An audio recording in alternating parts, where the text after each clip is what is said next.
नमस्ते। Cold fusion के एक और नए एपिसोड में आपका स्वागत है। इसमें अब्राहम शफी है जिसने एक सिंपल ऐप बनाया जिसे यूजर्स अपने दोस्तों से रियल लाइफ में मिल सकते हैं। इसका नाम है इन रियल लाइफ या IRL और इसकी वैल्यू 1.5 बिलियन डॉलर्स है। इसमें 20 मिलियन यूजर्स हैं और आप सोच सकते हो कि ये फेसबुक या इंस्टाग्राम का अगला वर्जन है, पर इसके पीछे एक गंदा राज छुपा है। 2023 के अप्रैल में शफी पर गलत काम के लिए इन्वेस्टिगेशन शुरू हुई। कुछ हफ्तों बाद इन्वेस्टिगेशन ने ये पता लगाया कि इस ऐप का एक बहुत बड़ा प्रॉब्लम है। 95 यूजर्स असल में रियल नहीं थे। हाँ, इन्वेस्टर्स को धोखा दिया गया था। ये तो पागलपन है, पर कुछ सवाल है। ये बिलियन डॉलर स्कैम कैसे हुआ और इससे क्या सीखा जा सकता है? IRL के CEO अब्राहम शफी एक इजिप्टियन इमिग्रेंट का बेटा था और उसके पिता की लगन से प्रभावित था। 1980 में उसके पिता ने कैरियर छोड़कर अमेरिका में घर बनाया था। शफी अपने आप को साबित करना चाहता था, तो उसने ये करने की कोशिश की। 2009 में उसने UC बेकरली में एंथ्रोपोलॉजी, बिजनेस और कंप्यूटर इंजीनियरिंग में क्लासेस लिए। 2012 में उसने कॉलेज छोड़ दिया और एक सोशल रिक्रूटिंग प्लेटफॉर्म को फाउंड किया जिसका नाम था Getalent.com। कंपनी बेचने के बाद शफी का अगला प्रोजेक्ट गेदर था। IRL जैसा विजन था इसका, पर शुरू से ही प्रॉब्लम्स थे, बड़ी प्रॉब्लम्स। गेदर को स्पैमिंग के लिए क्रिटिसाइज किया गया था क्योंकि वो यूजर्स की कॉन्टैक्ट लिस्ट को बनाने की कोशिश कर रहा था। फ्रस्ट्रेटेड यूजर्स ने रेडिट पर अपनी शिकायत की। पहले ये आपके कॉन्टैक्ट्स तक एक्सेस मांगता था, फिर आपके फोन से हर कॉन्टैक्ट को अपलोड करता अपने सिस्टम में जहाँ वो स्पैम मैसेजेस भेज सकता है उन्हें ज्वाइन करने के लिए। ये बार बार होता रहा। सोचना पड़ेगा कि ऐप लॉन्च ही नहीं हुआ जब तक आप इसे अपने कॉन्टैक्ट्स तक एक्सेस ना दें।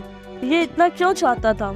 इसमें से कुछ पोस्ट शफी के ध्यान में आए। उन्होंने लंबे मैसेजेस लिखकर अपने प्लेटफॉर्म को डिफेंड किया, पर एक इम्पोर्टेंट कोट था, हमने ग्रोथ को सही तरीके से हैंडल नहीं किया, पर इस लेसन को दिल से लिया और यही कमिटमेंट है कि हम वही गलतियां दोबारा ना करें। ये अच्छा नहीं गया। यूजर्स ने कहा कि जो वो कर रहा है वो इलीगल है। बस आखिर में गैदर ऐप को बंद कर दिया गया कंट्रोवर्सी के बीच में, पर इससे कोई फर्क नहीं पड़ा क्योंकि शफी के पास कुछ बड़ा था। शफी ने रियलाइज किया कि जेन ज़ेड फेसबुक यूज नहीं करते, तो क्यों ना फेसबुक के इवेंट प्लानिंग सेक्शन को ग्रुप चैट फंक्शन के साथ मिक्स करके एक नया ऐप बनाया जाए। और इसी आइडिया के साथ 2017 में IRL पैदा हुआ। इसका विजन था कि यूजर्स ग्रुप मैसेजेस करके रियल लाइफ में मीटअप्स प्लान कर सके, क्योंकि IRL के हिसाब से सोसाइटी के लोनलीनेस एपिडेमिक का सबसे अच्छा सॉल्यूशन है एक और मोबाइल ऐप। ये प्लेटफॉर्म सिर्फ लोगों को शेयर्ड इंटरेस्ट के थ्रू कनेक्ट करने के लिए डिजाइन किया गया था। जब शफी ने इन्वेस्टर्स को दिखाया, उन्हें बहुत पसंद आया। फ्लडगेट्स फर्म जो ट्विटर में अर्ली इन्वेस्टर्स थे और फाउंडर्स फंड जो पहले एयरबीएनबी, फेसबुक और लिफ्ट में इन्वेस्ट किए थे, शफी को पैसे देने के लिए रेडी थे। 2021 के जून में और 170 मिलियन डॉलर्स रेज हुए, जिसे सॉफ्ट बैंक ने लीड किया। अगर आपको सॉफ्ट बैंक का नाम फेमिलियर लग रहा है तो इसका एक अच्छा रीजन है। उन्होंने रिसेंट ईयर्स में एक के बाद एक बुरे इन्वेस्टमेंट किए हैं, जैसे वीवर्क और FTX। IRL भी अपने प्रोसेसर गैदर की तरह स्पैमिंग में एंगेज हुआ था। इसमें अनसॉलिकेटेड टेक्स्ट मैसेजेस भेजने शामिल थे यूजर्स के कॉन्टैक्ट्स को। ये नॉमिनेशंस कहलाते थे। ऐप डाउनलोड करने पर यूजर्स को अपने एड्रेस बुक तक एक्सेस देना पड़ता था। उसके बाद उन्हें मल्टीपल चॉइसेस क्वेश्चंस पूछे जाते थे जिसमें 4 कॉन्टैक्ट के नाम होते थे। अगर वो फ्रेंड्स ऐप पर नहीं थे तो ऐप उन्हें टेक्स्ट मैसेजेस भेजता था कि उन्हें नॉमिनेट किया गया है, पर ये नहीं बताता था कि किसने नॉमिनेट किया है। इसके लिए आपको IRL अकाउंट बनाना पड़ता था। सबको ये पसंद नहीं आया। कंपनी ने जल्दी से वर्चुअल इवेंट्स पर फोकस किया, जिसमें ट्विच, यूट्यूब और टिकटॉक जैसे प्लेटफॉर्म्स के साथ इंटीग्रेशन था। 1 साल बाद और इन्वेस्टमेंट के बाद IRL यूनिकॉर्न स्टेटस पहुंच गया, क्योंकि अब इसकी वैल्यू $1 बिलियन से ज्यादा थी। इस वक्त IRL में 20 मिलियन यूजर्स थे, मोस्टली जेन ज़ेड के मिडिल अमेरिकन टीनेजर्स। लग रहा था कि ये ऐप अगला सबसे पॉपुलर चीज होने वाला है, पर चीजें जल्दी ही गंदी होने वाली थी। शफी की कंपनी एक्सपोज होने वाली थी। निकोलस ग्रांट, एक सॉफ्टवेयर इंजीनियर, 2022 के जनवरी में IRL ज्वाइन किया। 2 कंसर्न को-वर्कर्स नो ग्रांट को बताया कि पीछे की तरफ कुछ अजीब हो रहा है।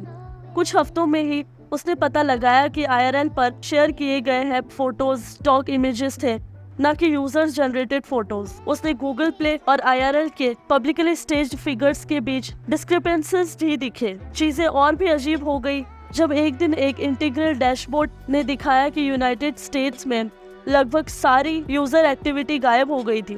इसी वक्त लैटिन में सडनली मिलियंस ऑफ यूजर्स आ गए। ये कंट्रीज जिसमें अभी अभी सिर्फ कुछ 100,000 यूजर्स थे। ग्रैंड ने वेरीफाई किया कि ये ट्रैफिक असली था। उसने ये भी कंफर्म किया कि लैटिन अमेरिका को टारगेट करने वाले कोई मार्केटिंग कैंपेन्स नहीं थे, सिर्फ एक ही लॉजिकल कंक्लूजन था। इस प्लेटफॉर्म पर यूजर्स का बहुत बड़ा हिस्सा बॉट्स थे। जब ग्रैंड ने अपनी फाइंडिंग IRL मैनेजर्स के साथ शेयर की, उसने पता लगाया कि उसका रोल कंपनी में सस्पिशियसली चेंज हो गया था। उसका एक्सेस इंटरनल डेटा सोर्सेज से रिवोक कर दिया गया था। फिर CEO अब्राहम शफी का मेमो आया जो IRL के 100 स्टाफ को एड्रेस किया गया था। स्टाफ का एक क्वार्टर रिडंडेंट बनाया गया था। उसमें से जिन्होंने कट पास किया था उसमें निकोलस ग्रैंड भी था। ग्रैंड की फाइंडिंग के बाद 2022 के दिसंबर में SEC ने IRL पर इंक्वायरी शुरू की। कंपनी को अपने मैट्रिक्स प्रेसिडेंट करते वक्त इन्वेस्टर्स को मिसलीड करने का आरोप लगाया। इससे शफी को अप्रैल 2023 में सस्पेंड कर दिया गया मिसकंडक्ट के आरोप पर। 2023 के जून में IRL की बोर्ड ऑफ डायरेक्टर्स की इन्वेस्टिगेशन ने ये पता लगाया कि उन 20 मिलियन यूजर्स में से 95 ऑटोमेटेड थे। असली यूजर्स ऐप पर 1 मिलियन के करीब थे। फेक यूजर अकाउंट्स की इन्वेस्टिगेशन के नतीजे में IRL तुरंत डिसॉल्व कर दिया गया। एसेट्स को लिक्विडेटिंग ट्रस्ट में मूव कर दिया गया और इन्वेस्टर्स कैपिटल वापस कर दिया गया। IRL ऐप को जून 27, 2023 को फॉर्मली बंद कर दिया गया। तो अब क्या होगा? 1 to 2 मिलियन असली यूजर्स के लिए उन्हें रियल लाइफ में एक दूसरे से मिलने का कोई और तरीका ढूंढना पड़ेगा। SEC इंक्वायरी अभी भी चल रही है, तो हमें लीगल केसेस का इंतजार करना पड़ेगा देखने के लिए कि शफी और मैनेजमेंट पर क्या चार्जेस लगेगा। सबको कोर्ट ऑफ लॉ में प्रूव करना पड़ेगा।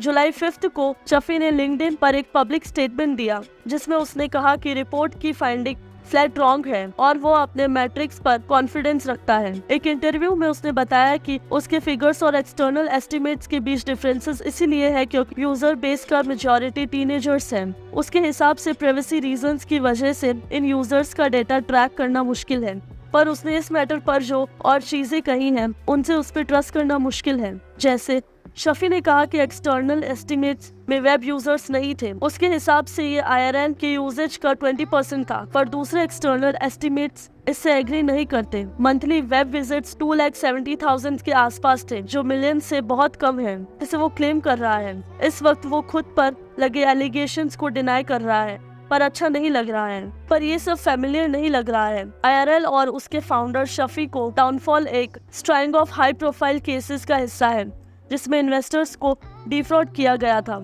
सबसे रिसेंट केस जिसे हमने कवर किया था वो चार्ली जेविस का इनफेमस केस था। उस पर JP मॉर्गन को $175 मिलियन से डिफ्रॉड करने का आरोप है और उसने भी बहुत सिमिलर चीजें की थी। उसके प्लेटफॉर्म का असली यूजर बेस 3 लाख था, पर सेल में उसने क्लेम किया था कि वो 4 मिलियन यूजर्स थे। तो ये सब क्यों किया गया? स्टार्टअप्स की दुनिया में fake it till you make it का कल्चर हो सकता है। एक ऐप जिसमें बहुत सारे यूजर्स हो, उसका मतलब हो सकता है hundreds of millions of dollars का इन्वेस्टमेंट। पर क्यों रिस्क लिया जाता है, खासकर जब पता हो कि कॉन्सिक्वेंसेस जेल में लाइफ टाइम हो सकता है। एक तो सच में लाइफ टाइम है और दूसरा ये हो सकता है कि डिलीवर करने पर इंटेंस प्रेशर हो। जब इन्वेस्टर्स बोर्ड पर आ जाते हैं, उन्हें ग्रोथ देखनी होती है। सच में एक एक्टिव यूजर बेस को ग्रो करना बहुत मुश्किल है।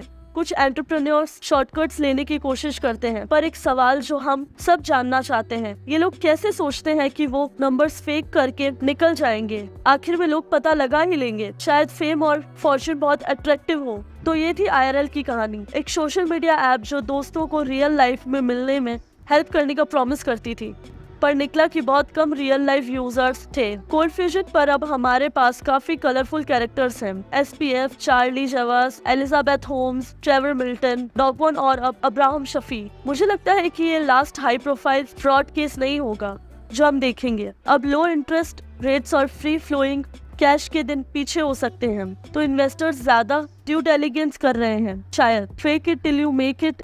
तुमसे एक सवाल पूछूंगा कि टाइम्स अब खत्म हो गए हैं और ये मेरी किताब में अच्छी बात है। मैं तुमसे एक सवाल पूछूंगा, क्या तुम्हें लगता है कि ज्यादा फ्रॉड हो रहा है या हम बस आइडेंटिफाई करने में बेहतर हो रहे हैं? अगर ज्यादा फ्रॉड हो रहे हैं तो तुम्हें क्यों लगता है ऐसा?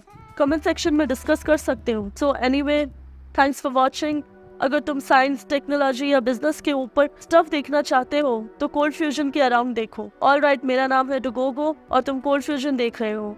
और मैं तुम्हें नेक्स्ट एपिसोड के लिए फिर जल्द ही मिलूंगा। चीयर्स दोस्तों, हैव अ गुड वन।